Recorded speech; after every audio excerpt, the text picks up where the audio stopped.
Hey guys, bienvenue dans une nouvelle vidéo. Je suis très contente pour cette nouvelle vidéo parce que on va parler, on va discuter de choses sérieuses.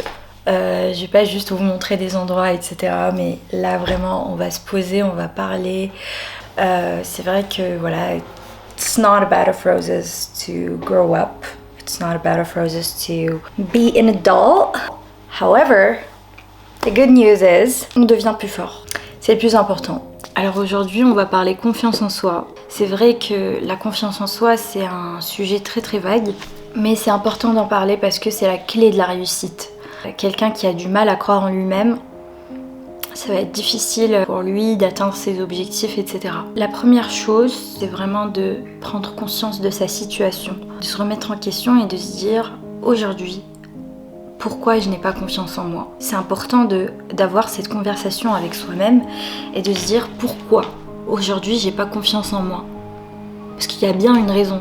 Est-ce que c'est une raison liée à l'enfance? Est-ce que c'est une raison liée à un événement? Donc c'est important de mettre l'accent sur ce qui ne va pas. Donc après cette remise en question, alors il y a bien entendu des choses qu'on peut changer, il y a des choses qu'on ne peut pas changer. On va commencer par les choses qu'on peut changer. Par exemple, si tu n'as pas confiance en toi parce que tu penses que tu n'es pas assez intelligent, tu n'es pas assez cultivé, bah ça, typiquement, c'est quelque chose que tu peux changer.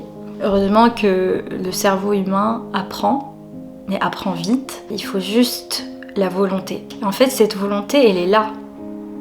Tout le monde veut réussir, tout le monde veut être le meilleur, tout le monde veut être intellectuel, intelligent, tout le monde veut être bon en maths, bon en physique, bon en français, j'en sais rien. En fait, il y a quelque chose qu'on appelle l'impuissance apprise. Et ça, c'est lié à l'environnement où on a grandi. Bah, par exemple, moi, typiquement, je suis issue d'une fratrie de 2 grands frères. Et j'avais ce syndrome de l'imposteur de toujours me dire, mais en fait, ma réussite, elle est liée à mes frères. C'est grâce à mes frères que je suis là aujourd'hui. En fait, cette impuissance apprise, ce sont des chaînes fictives qui n'existent pas et qui nous empêchent d'avancer et qui nous empêchent d'être nous-mêmes. Et donc, pour pallier à cela, il faut un environnement bienveillant. Moi, je suis intimement convaincue que lorsqu'on est entouré de bonnes personnes, lorsqu'on est entouré de gens qui croient en nous, on finit par faire des choses miraculeuses. Moi, c'est quelque chose qui m'a aidée vraiment dans ma vie. Avant, je n'avais pas forcément confiance en moi. J'avais toujours, justement, comme je vous ai dit, ce syndrome de l'imposteur où je m'appropriais pas mes réussites. Mais au final, c'est toi qui fais le job. C'est toi, tu t'es battu pour en arriver là. Et il faut vraiment prendre conscience de tout ce parcours de combattant que tu as fait. Donc ça, c'est une première chose pour se débarrasser de cette impuissance apprise. Après, il y a aussi un manque de confiance en soi en termes de physique, en termes de beauté, etc. I personally struggled with that a lot. Mais vraiment, et c'est ouf parce que l'humain, c'est un éternel insatisfait. Et même si t'es la plus belle femme au monde, tu auras toujours un complexe. Mais là n'est pas le sujet. La question, c'est pourquoi on veut toujours ce qu'on n'a pas. Il y a des actions à mettre en place. Bien entendu, je parle des choses qu'on peut maîtriser. Et je suis sûre que 90% des cas, on peut maîtriser nos complexes. Il suffit juste d'être assidu.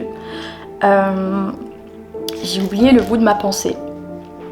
Je voulais dire quoi? Par exemple, si on est insatisfait de notre physique, on peut mettre en place des actions. Commencer le sport par exemple, commencer une bonne nutrition complète et équilibrée, commencer à lire des articles sur la nutrition, etc. et se former et s'auto-éduquer sur le sujet. Donc ça c'est important, c'est un premier pas. Moi je dirais que si vous avez un objectif en tête, entourez-vous de personnes qui ont déjà ce mode de vie ou ce style de vie que vous ambitionnez. Il est crucial que vous vous entourez de personnes qui ont le même objectif que vous. Par exemple, moi, je dis une bêtise, je veux apprendre le piano, ce qui est vrai. Eh bien, je vais essayer de trouver quelqu'un qui sait déjà jouer du piano ou qui veut aussi apprendre et on va se motiver. Donc ça, c'est pour les choses qu'on peut maîtriser. Il y a des choses qu'on peut pas maîtriser malheureusement. On peut pas devenir Megan Fox du jour au lendemain.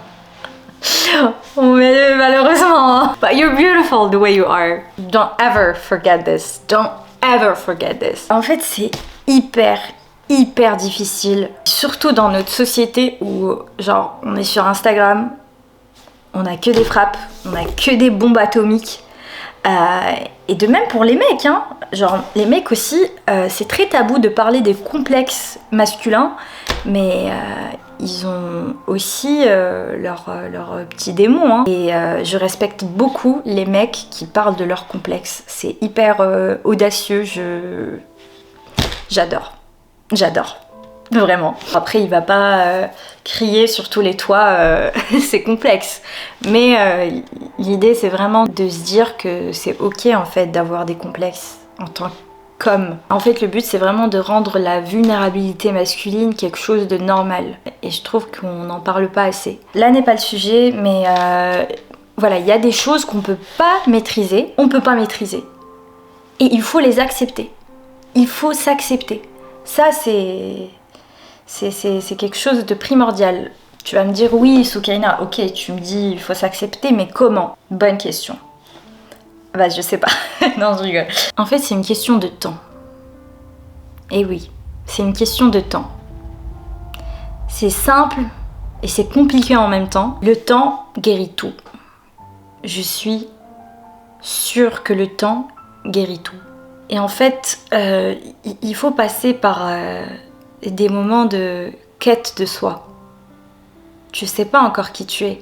Du moment où tu te compares encore aux autres, you don't know your worth.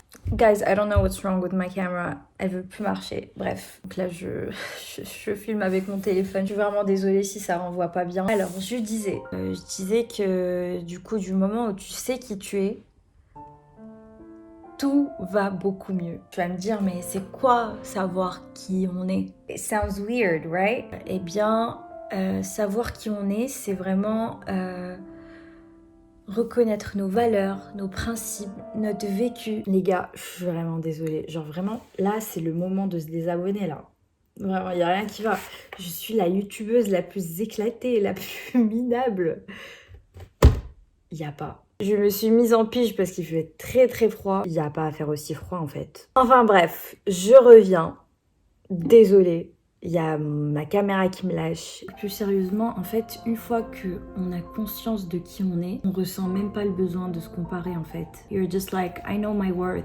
I know what I have to offer to other people. Et du coup, t'es plus dans ces dynamiques de comparaison où genre, tu te compares, tu te sens mal, tu pleures. Et c'est le serpent qui se mord la queue. Non.